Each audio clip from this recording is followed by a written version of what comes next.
Welcome to the Michigan Golfer Show.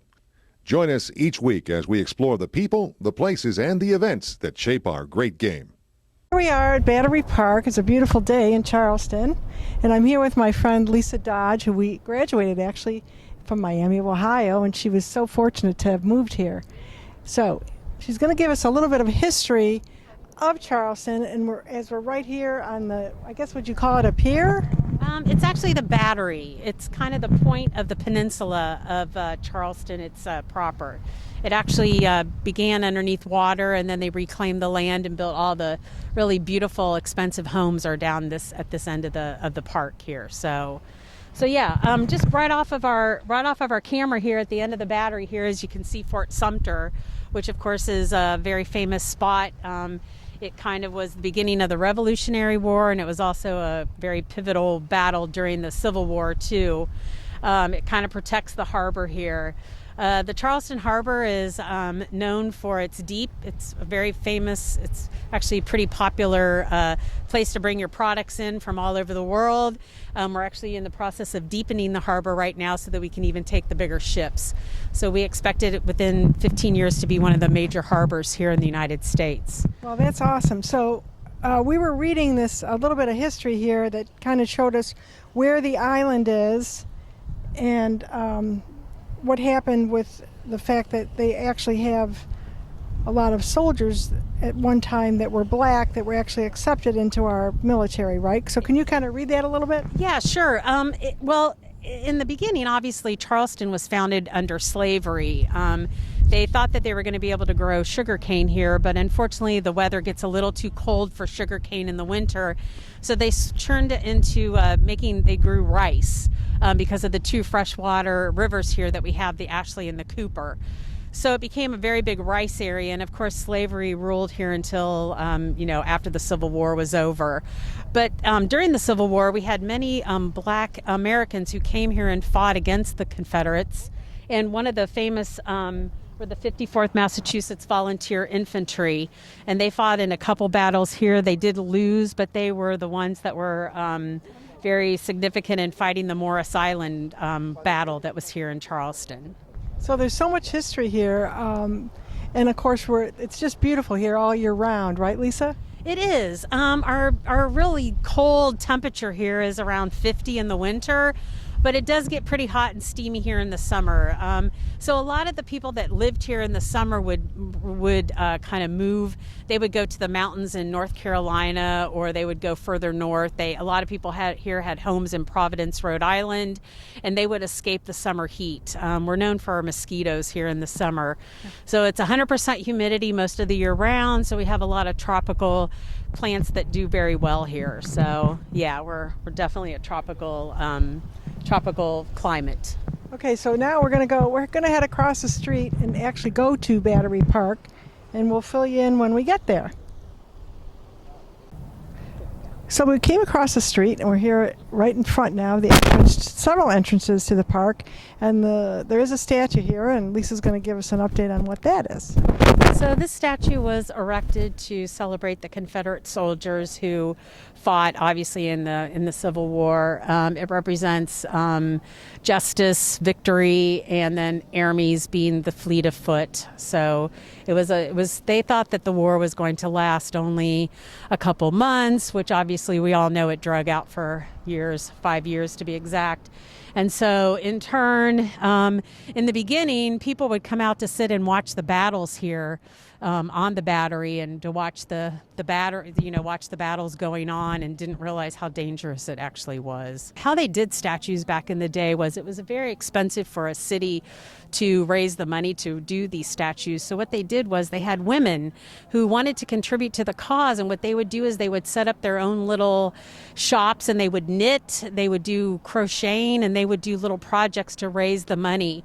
And so a lot of these statues were actually privately funded by women that lived in the community that wanted to kind of revere their heroes. And that's something that you and I do regularly, right, Stitch? Exactly. Yeah, right. I'm a big crocheter. Ha ha. Okay, in front of us, we're in front of a statue that is indicative and represents the Revolutionary War, and Lisa's going to kind of highlight that for us. So Of course, the British at the time when the Revolutionary War was beginning, was Charleston was one of the largest ports, and they were importing everything from Europe to bring into the colonies at that point. So the British obviously wanted to shut down Charleston. So they came here and they started a battle with Fort Sumter, and they lost. And so we were able to maintain Fort Sumter and keep the British out of the harbor.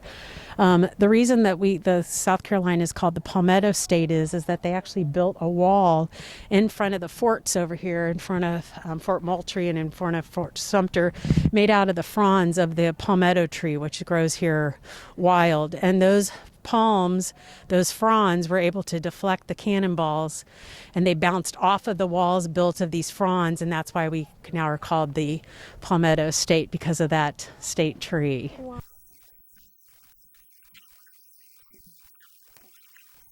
See that the kind of goes onto the and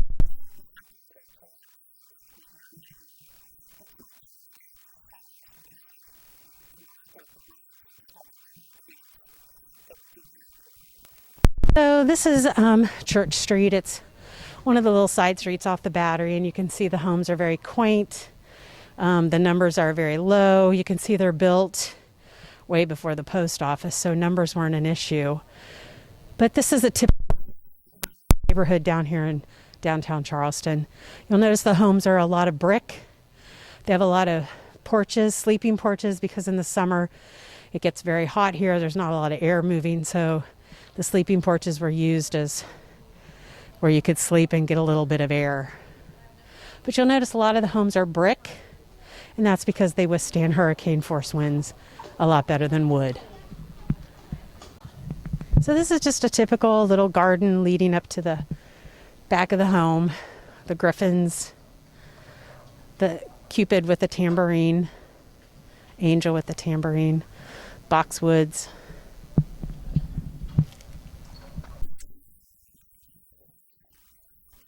Gas was the way that you lit your lamp.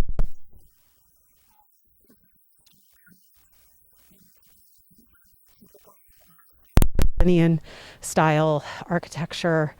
This one's just been recently rehabbed, so you'll notice there's no garages. Everybody parks either on the street or in a area that's been designated. Driveway is a symbol of hospitality here in the South, and what it meant is that when the sea captains would go out to sail, they would be gone for months on end, and their neighbors would, leave alone the family, whatever. But when the sea captain would come back home, he usually brought exotic treats and exotic food, and pineapples were one of them. And he would take a couple pineapples and stick them on, and then he would welcome visitors from the neighborhood. So the pineapple became a signal of hospitality here in the South. So this is a typical garden, little fountain, some chairs and tables, boxwood. We use pine needles here as mulch, but just a really pretty little garden, perfect little Eden here behind the fences and behind the walls. Hi, here we are at Angel Oak. It's kind of a fun, weird tourist visiting place. It's this really huge, humongous living oak, live oak tree that's here out in the middle of on Johns Island. So we're going to go in and check it out. So here we are, we're at the base, and you can see lots of people are taking pictures here, and you can see the base of the tree and how the branches just kind of go down into the ground and kind of root actually into the ground, and you'll see that they're kind of held up with posts too. It's just a really old tree, and it's been here for a really long time, and unfortunately with the way the roots grow here, they'd have to cut down the whole tree to determine exactly how old it is, but we can tell it's very old. So here we are at the Daniel Island Golf Club in the women's locker room. You can see it's very extensive, beautiful facility. It's a private club.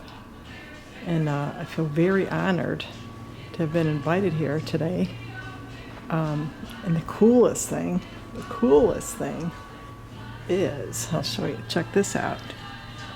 Here's my locker with all my stuff, but check that out. I get an engraved locker with Phyllis Barone on it. How cool is that?